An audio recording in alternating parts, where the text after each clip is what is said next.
Found lots of them down by the, well, any place there's this job, they always tend to leave the stuff lying around, so they're not worried about fingerprints or anything.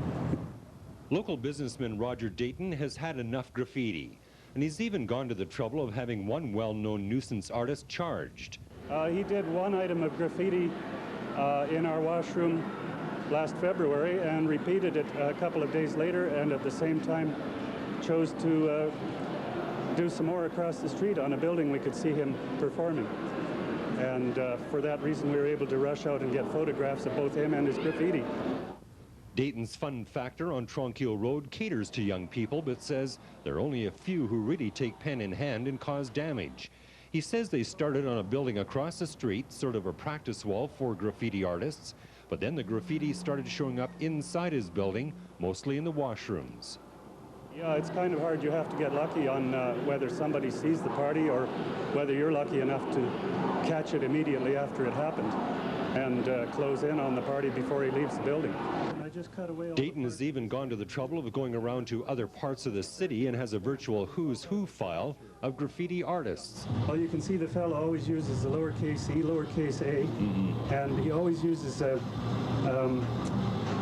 he uses anti-clockwise spirals that are flattened, and his clockwise spirals are rounded.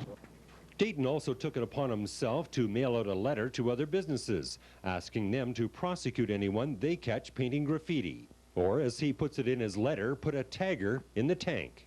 I would say if persons were more vigilant on keeping an eye on their property and perhaps delegated other people living nearby to report it immediately they see it happening, yes, it could be done.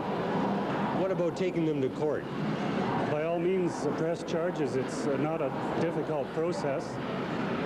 You get lucky occasionally. They'll make a successful case and sometimes not, but I think it's worth the trouble. The juvenile charged with tagging, the term for graffiti, failed to show up in court today.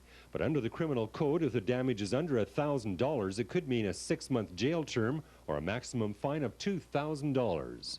What kind of penalties would you like to see?